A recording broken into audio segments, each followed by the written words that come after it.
Story with तंजारल। जब हम में से बहुत से लोग वेनेजुएला में हो रही घटनाओं पर ध्यान दे रहे थे, उसी समय बुर्किना फासो में कुछ ऐसा हुआ जिसके बारे में धीमी धीमी चर्चाएं शुरू हो गईं।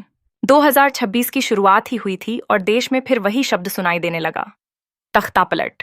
यह न तो खुले तौर पर घोषित किया गया, न ही आधिकारिक रूप से पुष्टि हुई, बल्कि यह फुसफुसाहटों की तरह फैलने लगा, फोनों पर, सोशल मीडिया की टाइमलाइन में और देर रात भेजे जाने वाले वॉइस नोट्स में। एक ऐसा देश जिसने अचानक सत्ता परिवर्तन पहले भी देखे हों, वहां कैलेंडर का साल बदलना ज्यादा मायने नहीं रखता। नया साल था, लेकिन तनाव वही पुराना। टेलीविजन पर टैंक नहीं दिखे, कोई आपातकालीन संबोधन नहीं हुआ। बस यह दावा सामने आया कि कुछ खतरनाक होने से पहले ही रोक दिया गया। कहा गया कि निशाना देश का नेतृत्व था। एक बार फिर कहानी उस चीज की नहीं थी जो सबके सामने हुई, बल्कि उस चीज की थी जो गुप्त रूप से होने वाली थी। बुर्किना फासो में यह फर्क बहुत मायने रखता है, क्योंकि यहाँ तख्तापलट हमेशा शोर के साथ नहीं आते। कभी कभी वे अफवाहों के रूप में शुरू होते हैं, और जब तक सच सामने आता है, देश पहले ही प्रतिक्रिया दे चुका होता है। लोग सवाल पूछने लगे कि आखिर चल क्या रहा है। शुरुआती दिनों में, जब नया साल अभी अभी शुरू हुआ था, लोगों के फोन एक ही संदेश से भरने लगे। कहा गया कि यह लगभग फिर से हो गया था। कोई बड़ी खबर नहीं, कोई प्रेस विज्ञप्ति नहीं, बल्कि एक दावा कि एक तख्तापलट की कोशिश दिन निकलने से पहले ही नाकाम कर दी गई। इसके साथ जो तारीख जुड़ी बताई गई, वह थी जनवरी की 3री तारीख। इस दावे का लहजा नाटकीय नहीं था, बल्कि ऐसा था जैसे कोई पहले से तय और सुलझी हुई बात साझा कर रहा हो। लोगों को सबसे ज्यादा असहज करने वाली बात इसकी परिचित सी भावना थी। बुर्किना फासो ने खामोशियों के बीच संकेत पढ़ना सीख लिया है। अतीत में तख्तापलट हमेशा गोलियों की आवाज से शुरू नहीं हुए। कई बार वे तब सामने आए जब नुकसान हो चुका था, लेकिन इस बार कहानी उलटी थी। सोशल मीडिया पर फैली बातों के अनुसार खतरा सड़कों तक पहुंचा ही नहीं। दावा था कि सुरक्षा बलों ने पहले ही साजिश पकड़ ली, सेना की कोई खुली हलचल होने से पहले, सार्वजनिक घोषणा से पहले और किसी तरह की घबराहट फैलने से पहले। इस कहानी का संकेत साफ था। यह अराजकता से बाल बाल बचने की कहानी नहीं, बल्कि नियंत्रण और सतर्कता की कहानी थी। इन चर्चाओं में जिस नाम का बार बार जिक्र आया, वह था इब्राहिम ट्राओरे। कहानी में किसी बड़े टकराव या नाटकीय लड़ाई का वर्णन नहीं था। इसमें योजना बनाने वाली बैठकों, आपसी संपर्कों के पता लगाने और बिना किसी तमाशे के गिरफ्तारी जैसे दावों की बात की गई। इस तरह कहानी यह बताने की कोशिश करती दिखी कि कोशिश कमजोर होने की वजह से नहीं, बल्कि समय रहते पकड़ में आने की वजह से विफल हुई। इसके बाद जो हुआ वह भी उतना ही दिलचस्प था। तुरंत कोई आधिकारिक खंडन नहीं आया, न ही जल्दबाजी में कोई स्पष्ट बयान। इस चुप्पी ने कहानी को और फैलने का मौका दिया। वहां के मौजूदा माहौल में खामोशी को तटस्थ नहीं माना जाता। कई लोग इसे सावधानी और गोपनीयता का संकेत समझते हैं, और सुरक्षा मामलों में ऐसी खामोशी अक्सर प्रमाण जैसी लगने लगती है। लोगों ने सबसे पहले यह नहीं पूछा कि कहानी सच है या नहीं, बल्कि यह पूछा कि इसका मतलब क्या है। क्या यह सत्ता के भीतर कोई नई दरार है, वफादारी की नई परीक्षा, या फिर संघर्ष अब सतह से नीचे चला गया है। साल की शुरुआत ही हुई थी, लेकिन भाषा और माहौल पहले जैसे लगे। अस्थिरता, साजिश और रोकथाम। यही वजह थी कि इस कहानी का प्रभाव इतना बड़ा लगा। सबूतों की कमी से ज्यादा असर उस भावना का था कि यह सब कुछ एक पुराने पैटर्न में फिट बैठता दिखाई दे रहा था। ऐसा महसूस हुआ जैसे सत्ता को फिर किसी अदृश्य चुनौती का सामना है, और जनता को इसकी जानकारी केवल इसलिए मिली क्योंकि किसी ने यह बात बाहर आने दी। लोग जब यह संदेश साझा कर रहे थे, वे सिर्फ जानकारी नहीं बांट रहे थे, वे उस सवाल पर प्रतिक्रिया दे रहे थे जो लंबे समय से देश का पीछा कर रहा है। क्या यह एक और असफल तख्तापलट था जो चुपचाप रोक दिया गया, या फिर किसी बड़े घटनाक्रम की शुरुआत? धीरे धीरे यह कहानी कुछ नया शुरू होने से ज्यादा पहले से बन रही किसी योजना के उजागर होने जैसी लगने लगी। स्थानीय चर्चाओं के अनुसार यह कोई अचानक उठाया गया कदम नहीं था। इसे एक संगठित प्रयास बताया गया जो लंबे समय से पर्दे के पीछे चल रहा था। इस संस्करण में कहानी सैनिकों के इमारतों पर कब्जा करने की नहीं थी, बल्कि नेटवर्क, संपर्कों की निगरानी और योजनाओं के समय रहते पकड़ में आ जाने की थी। यहाँ कहा गया कि तख्तापलट इसलिए असफल हुआ क्योंकि उसका राज खुल गया। इन कथाओं में एक और बात बार बार सामने आई। इसमें सिर्फ वर्दीधारी लोगों के शामिल होने की बात नहीं थी। चर्चाओं में ऐसे लोगों का जिक्र था जो पर्दे के पीछे काम करते हैं, मददगार, वित्त पोषक और नागरिक मध्यस्थ, जिनकी ताकत हथियारों से नहीं, बल्कि पहुंच, धन और प्रभाव से आती है। आर्थिक संचालक शब्द बार बार सामने आया, इतना अस्पष्ट कि पहचान छिपी रहे, लेकिन इतना स्पष्ट कि यह सिर्फ बैरकों के विद्रोह से कहीं गहरी बात का संकेत दे।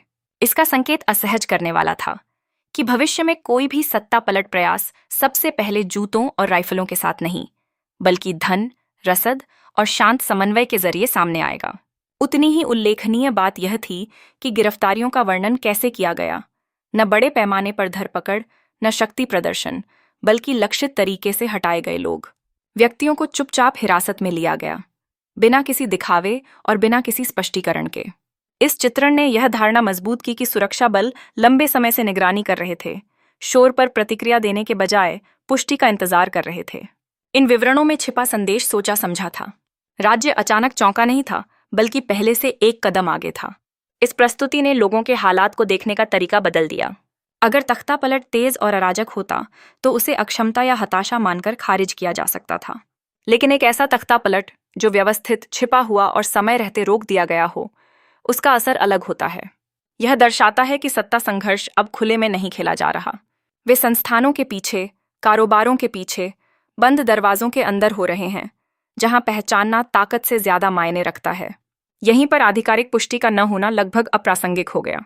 कहानी की ताकत दस्तावेजों या प्रेस बयान से नहीं आई, वह विश्वसनीयता की भावना से आई।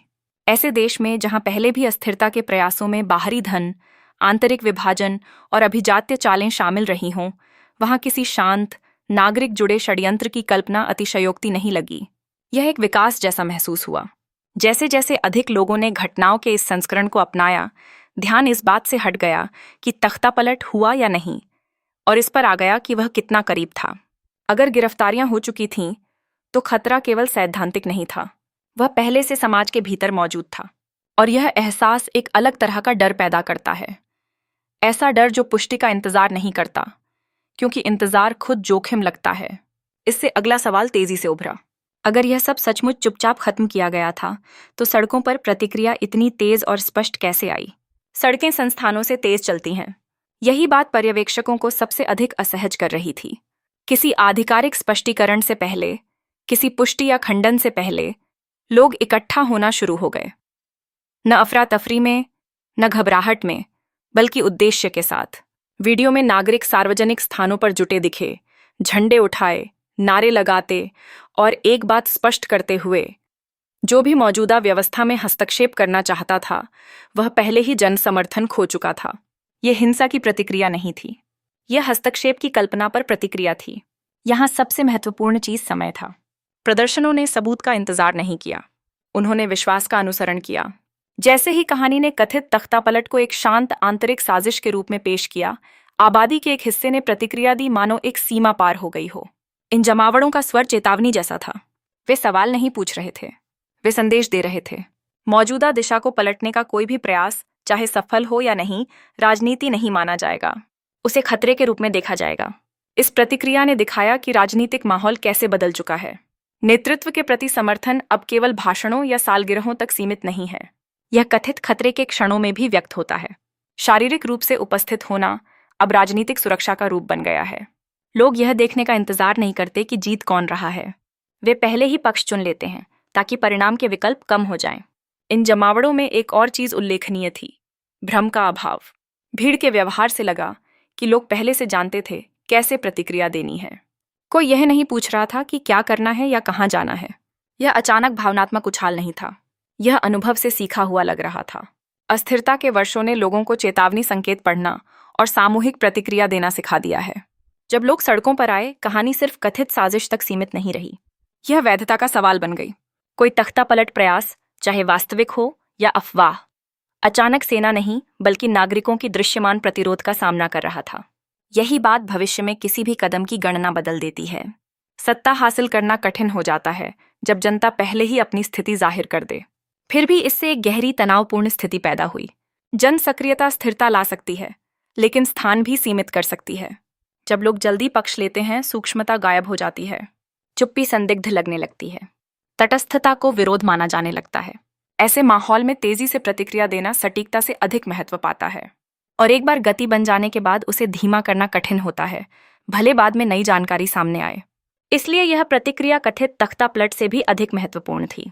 इसने दिखाया कि बुर्किना फासो अब ऐसे चरण में है जहां जनता निर्देश का इंतजार नहीं करती। राजनीतिक व्यवस्था की रक्षा सामाजिक स्तर पर शुरू होती है, प्रशासनिक स्तर पर नहीं। और यही वास्तविकता एक कठिन प्रश्न सामने लाती है। जब सार्वजनिक निष्ठा पुष्टि से पहले सक्रिय हो जाती है, क्या यह स्थिरता की रक्षा करती है या देश को स्थायी सतर्कता में बांध देती है?